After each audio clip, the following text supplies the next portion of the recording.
اللہ الرحمن الرحیم۔ السلام علیکم ناظرین۔ ذوالفقار علی بھٹو جب حکومت میں آئے 71 کی وار کے بعد، تو آتے ہی انہوں نے بہت ساری اصلاحات کرنے کی کوشش کی۔ وہ چاہتے تھے کہ دنوں کے اندر وہ اتنے پاپولر ہو جائیں کہ ورلڈ کے لیڈر بن جائیں اور دنیا جو ان سی ہے ان کو مانے کہ وہ واقعی ایک بڑے سمجھدار ہیں۔ لیکن وہ بہت ساری غلطیاں شروع سے ہی کرتے رہے۔ جب وہ حکومت میں آئے تو سب سے پہلے انہوں نے اپنے قریبی دوستوں کے ساتھ دغا کیا اور ان کو چھوڑتے گئے، اور ان کے چھوڑنے کے بعد یہ ہوا کہ ان کے بہت سارے مخالفین بھی پیدا ہو گئے، اور وہ ہر طرح سے جو بھی قدم اٹھاتے ان سے غلطی یہ ہوئی کہ انہوں نے نیشنلائز کرنی شروع کر دی کہ شاید وہ رشیا اور چائنا کو فالو کر رہے تھے کہ ہم کو جو ادارے ہیں ان کو نیشنلائز کر لیں، بڑی بڑی فیکٹریوں کو نیشنلائز کر لیں، جو دنیا لوگوں نے اپنے آباء و اجداد سے چلے آ رہے تھے، وہ اپنے مختلف قسم کے کارخانے تھے ان کو انہوں نے نیشنلائز کر لے گیا، اور لوگوں کو چھوٹ دی کہ آپ لوٹو جو مرضی کرو۔ پھر انہوں نے وہ کام کیے کہ جس کے بعد جو ان سے ہے وہ خود تنگ ہو گئے۔ پھر ان کو جب ان کے اکنامک حالت برے ہو گئے اور ان کے دشمن اندر سے ہی بن گئے، اس وقت انہوں نے ایک سمٹ کانفرنس کی۔ سمٹ کانفرنس میں مختلف اسلامی ملک کے جو لوگ یہاں آئے، 73 کی بات ہے، اس کے اندر شاہ فیصل نے ان کو مشورہ دیا کہ ہم تمہاری مدد کرنے کو تیار ہیں، تم ایک یہ کام کرو کہ احمدیوں کو وہ جو سے ہیں وہ سعودی عرب دائیں، ان کو غیر مسلم قرار دے دو۔ تو اس کے اوپر بھٹو صاحب نے پھر کام کرنا شروع کیا، اور اس طرح سے ایک ڈرامہ بنایا گیا۔ یہ 74 کا واقعہ ہے کہ وہاں پہ ایک ربوہ کے اندر ایک جھگڑا کروایا گیا، اور خود ساختہ جھگڑا کرایا گیا، اور جس میں بعد میں الزام لگایا کہ یہ ربوہ میں اسٹوڈنٹس نے وہاں پہ جو نیشنل کالج کے اسٹوڈنٹس جا رہے تھے ان کو ریلوے اسٹیشن پہ روکا اور ان کے ناک اور کان کاٹ دیے۔ یہ خبر جب تمام اخباروں میں پھیلی تو ایک طوفان آ گیا پورے ملک کے اندر، احمدیوں کے گھروں کو جلایا گیا، اور وہاں آگے لگائی گئی، قتل و غارت مچایا گیا، اور پھر کچھ دن انتظار کیا گیا، 15-20 دن کے، تاکہ یہ اچھی طرح سے ہو جائے۔ جتنا بھی وہ کر سکتے تھے انہوں نے کیا۔ اس کے بعد وہاں پہ کیا ہوا کہ انہوں نے کہا جی کہ ہم اس کا یہ 90 سالہ مسئلہ ہے، اس کو ہم حل کر دیں، کیونکہ ان کے پیچھے ایک راز تھا کہ جو انہوں نے کرنا تھا یہ کام جو تھا، کیونکہ ان کو ہدایت ملی ہوئی تھی۔ تو انہوں نے ایک نیشنل اسمبلی میں ایک ڈرامہ بنایا کہ جی ہم علماء کرام کو اکٹھا کریں گے، اور علماء کرام کو نہیں بلکہ وہ جو مولوی موجود تھے، اسمبلی پورا جو ان سے ہے وہ ان کی کارروائی سنے گی، اور اس کے بعد جو ہے وہ فیصلہ کریں گے، ان کو بھی حق ہوگا، یہ بھی اپنے دلائل دیں، اور ان سے بحث میں بحثہ ہوگا۔ وہ ہوگا کیا کہ جج جو ان سے تھے، وہ جو 300 لوگ تھے وہ تھے، اور ایک آدمی جو ان سے وہ اپنا بیان کر رہا تھا، اور جج جنہوں نے فیصلہ کرنا تھا وہ ایک سائیڈ کے تھے۔ بہرحال انہوں نے 7 ستمبر 1973 کو احمدیوں کو غیر مسلم اقلیت قرار دے دیا۔ ایک چھوٹی سی حضرت خلیفۃ المسیح رابع نے رحم اللہ نے ایک چھوٹا سا بیان دیا تھا، جو 74 کی جو اسمبلی میں جو کچھ ہوا تھا اس کے بارے میں، اور جو اس کا ریئیکشن تھا کہ انہوں نے احمدیوں کو، انہوں نے کہا جی ہم 72 فرقوں نے مل کے احمدیوں کو غیر مسلم قرار دے دیا۔ ناظرین یہ سنیے، یہ بڑی دلچسپ خلیفۃ المسیح رابع کا میسج ہے، وہ جب آپ سن لیں گے تو آپ کو خود ساری صورتحال سامنے آ جائے گی کہ یہ ہوا کیا ہے۔ اچھا، نوائے وقت انہوں نے مجھے حوالہ دیا، اس سے میں کہنا چاہتا تھا مگر میرے پاس حوالہ نہیں تھا۔ اچھا وہ آپ نے دے دیا، میرے ذہن میں یہ تھا۔ جب جماعت احمدیہ کے خلاف یہ فیصلہ ہوا کہ پاکستان کی نیشنل اسمبلی جس میں تمام فرقوں کے نمائندے موجود ہیں، انہوں نے متفق علیہ طور پر یہ فیصلہ کیا ہے کہ یہ سارے مسلمان اور صرف جماعت احمدیہ دائرہ اسلام سے خارج ہے۔ اس فیصلے کا اعلان نوائے وقت لاہور 16 اکتوبر 1974 کو ان الفاظ میں کیا گیا: قادیانی مسئلے کا حل اور چند دلچسپ حقائق۔ اسلامی تاریخ میں اس قدر پورے طور پر کسی اہم مسئلے پر کبھی اجماع نہیں ہوا۔ اس فیصلے کی ایک خاص اہمیت یہ ہے کہ اس پر اجماع امت بالکل صحیح طور پر ہوا۔ اسلام کی ساری تاریخ میں اس قدر پورے طور پر کسی اہم مسئلے پر کبھی اجتماع امت نہیں ہوا۔ اجماع امت میں ملک کے سب بڑے سے بڑے علماء دین اور حاملان شرع متین کے علاوہ تمام سیاسی لیڈر اور ہر گروپ کے سیاسی رہنما کما متفق ہوئے۔ اور صوفیاء کرام اور عارفین باللہ برگزیدگان نے تصوف و طریقت کو بھی پورا اتفاق ہوا.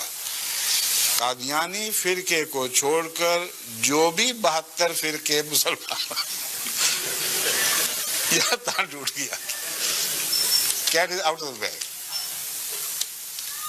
اس کے بعد ہنسی آتی ہے دیکھ کے اتنی بڑی بڑی بنیادیں ایسے دعوے بنائے تمام علماء شرع متین اور صوفیاء بزرگ و کرام. قادیانی فرقے کو چھوڑ کر جو بھی 72 فرقے مسلمانوں کے بتائے جاتے ہیں سب کے سب اس مسئلہ کے حل پر متفق اور خوش ہیں. اب بتائیں اپنا 72 ہونا مان گیا کہ نہیں؟ 72 ہونا مان گئے. فتویٰ اپنا لگائیں گے یہ محمد رسول اللہ کا فتویٰ چلے گا. اب بتاؤ انہوں نے 72 ہونا تسلیم کر لیا, ہم بھی مان گئے, مگر فتویٰ 72 پر صرف رسول اللہ صلی اللہ علیہ وسلم کو چلے گا. اسی لیے اس فیصلے سے پہلے اس کا حوالہ دے کر اس وقت کے ہمارے امام حضرت خلیفۃ المسیح ثالث نے نیشنل اسمبلی میں بیٹھ کر ان کو مطلبہ کیا تھا کہ دیکھو تم نے خدا کے نام پر یہ حکومت لی ہے, محمد رسول اللہ صلی اللہ علیہ وسلم کے کلمہ پڑھ کے یہ حکومت لی ہے, تم اجتماعی طور پر حضور اکرم کے فیصلے کے خلاف بغاوت نہ کرو. تمہیں یہ تو حق ہے کہ تم میں سے ہر فرقہ یہ کہے کہ ہم جماعت ہیں باقی 72 ہیں, مگر یہ حق نہیں ہے کہ اپنے آپ کو 72 بھی کہو اور جنتی بھی قرار دو. یہ وارننگ سن کر پھر یہ اعلان ہوا ہے. اب آپ فیصلہ فرما لیں خود ہی. جی ناظرین, آپ نے حضرت خلیفۃ المسیح رابع کا جو ایک سوال جواب کی نشست سنا جس کے اندر انہوں نے 74 میں جو کچھ ہوا اس کا متعلق بتایا. اب میں آپ بتاتا ہوں کہ بھٹو صاحب کے ساتھ کیا ہوا. بھٹو صاحب کے ساتھ جو ہوا ہمیں اس کی بہت تکلیف ہے. بھٹو صاحب کا انجام بہت دردناک انجام تھا. یہ ایسے انجام ہوتا ہے جیسا کہ فرعونوں اور حمانوں کا ہمیشہ سے انجام ہوتا ہے. کبھی بھی ایسا نہیں ہوتا کہ ظلم کرنے والے بندے جو ان سے ہیں وہ کبھی بہت ہی اعلیٰ مقام حاصل کر لیں اور لوگ ان کو کہیں کہ واہ کیا کمال ہے. بھٹو صاحب کو سزائے موت ہو گئی, اور جو اذیت ناک ان کے ساتھ حالات ہوئے بہت تکلیف دہ بات تھی. ان کے جوان بیٹے, دونوں بیٹوں کو مار دیا گیا.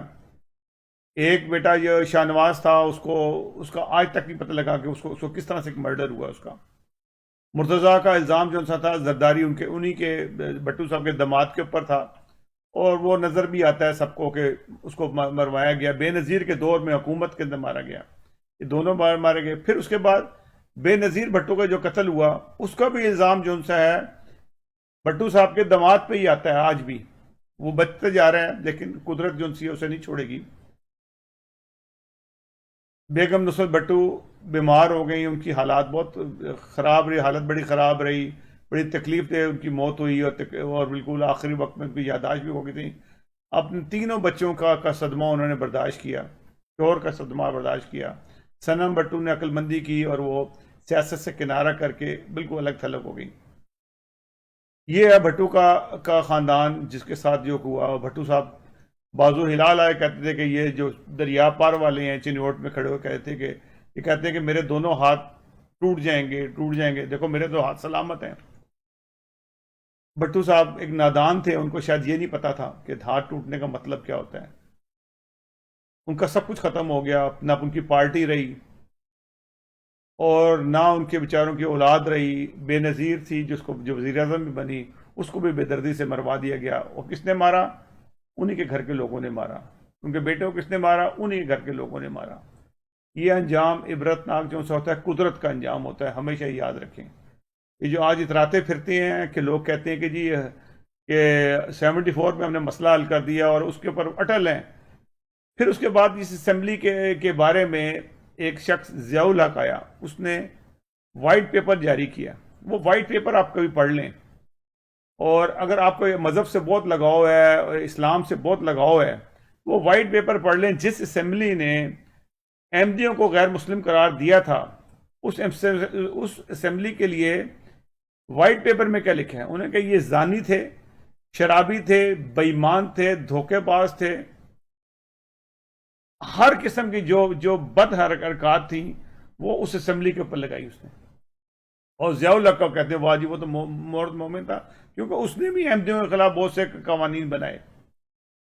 اور پھر وہ قوانین آج ایسے ہیں جیسے کہ وہ خدا نہ خواستہ نعوذ باللہ کہ وہ قرآنی آیات ہیں جس طرح سے وہ بنا دی گئی ہیں، اور ان کے اوپر اس طرح عمل کیا جا رہا ہے ایک ایک چیز کے اوپر کہ لو جی یہ تو قانون میں لکھا گیا ہے، اب تو یہ تو جی کہ یہ کلمہ نہیں لکھ سکتے، یہ قانون میں لکھا گیا یہ اذان نہیں دے سکتے، یہ مسجد کو مسجد نہیں کہہ سکتے، یہ قانون میں لکھا گیا کہ یہ قبرستان میں اپنے خطبے کے بسم اللہ الرحمن نہیں لکھ سکتے، کلمہ نہیں لکھ سکتے. یہ قانون کس نے بنایا؟ اس بدبخت ضیاء الحق نے بنایا، جس نے بھٹو کو سزائے موت دی اور اس کو عبرت پہنچایا. ہوتا ہی یہی ہے ہمیشہ، ظالم کوئی مارتا ہے. اور پھر خدا تعالیٰ کا انجام کیا ہوا کہ اس کے ٹکڑے اڑ گئے فضا میں. آج تک نہیں پتہ لگا کہ ضیاء الحق کے ساتھ ہوا کیا ہے. آج ضیاء الحق کو کون جانتا ہے؟ اس کی قبر کے اوپر کتے لوٹ رہے ہوتے ہیں. کبھی نیک لوگوں کے ساتھ ہوتا ہے، کبھی آپ نے سوچا اس چیز کا؟ خدا را آج تو عقل سے کام لیں. ملک کہاں چلا گیا ہے؟ بربادی کی طرف جا رہے ہیں آپ لوگ. آپ کوئی بھی کام کریں گے اس میں کبھی برکت نہیں پڑے گی. اللہ تعالیٰ کے فضل سے اگر احمدی اس وقت چند لاکھ تھے تو آج کروڑوں سے اوپر جا چکے ہیں. دنیا بھر میں 22 کروڑ سے اوپر کہ مجھے علم ہے کہ وہ جا چکے ہیں. اور یہ کس ہوش کے اندر ہے؟ کس ہوش کے اندر ہیں کہ احمدیوں کو آپ کہیں کبھی ایسا ہوا ہے کہ کوئی شخص کہے، جھوٹ بول کے کہے کہ میں خدا کی طرف سے آیا ہوں اور خدا اس کو بخش دے؟ یہ پچھلے ایک میں نے پروگرام ذکر کیا تھا کہ طارق مسعود صاحب نے کہا تھا کہ جی کہ یہ تو صرف حضور اللہ تعالیٰ نے قرآن مجید میں کہا ہے کہ کوئی آدمی اگر یہ کہے کہ میں خدا کی طرف سے آیا تو میں اس کا دایاں ہاتھ پکڑ کے اس کی شارک کاٹ دیتا ہوتا ہوں. لیکن یہ قادیانیوں کے لیے نہیں ہے، یہ صرف نیک لوگوں کے لیے جو بڑے پاپولر ہوتے ہیں. چلو اس وقت پاپولر نہیں ہوں گے، چلیں اب تو 130 سال سے اوپر گزر گئے، اب تو دنیا میں پاپولر ہیں، کروڑوں ہو چکے ہیں. آج بھی کیا اللہ تعالیٰ کو یاد نہیں رہا کہ ایک شخص نے جھوٹا دعویٰ کیا تھا اس کو مارنا ہے یا اس کی قوم کو مارنا ہے؟ تو کیوں نہیں مارا جا رہا ہے؟ وہ اتنے نشانات کے ساتھ اتنی کامیابی کیسے حاصل کر رہی ہیں؟ ان کی بات ہر سچی ثابت ہو رہی ہے، دنیا میں ترقی کر رہے ہیں. یہ کیا وجوہات ہیں؟ جھوٹے کے ساتھ اتنے نشانات نہیں ہوتے ہیں. سوچئے گا اس بات کے اوپر. اللہ تعالیٰ مجھے بھی اور آپ کو بھی خدا تعالیٰ اور حضور صلی اللہ علیہ وسلم کے ارشادات پہ چلنے کی توفیق عطا فرمائے. اگلے پروگرام تک لیے ناظرین اجازت دیجیے گا. اللہ حافظ و ناصر. اور جانے سے پہلے ہمارے چینل کو سبسکرائب کرنا نہ بھولیے گا. سبسکرائب کیجئے، بیل آئیکن کو ضرور کلک کریں تاکہ آپ کو نئی سے نئی ویڈیوز جو سی ہیں ملتی رہیں. اللہ حافظ و ناصر.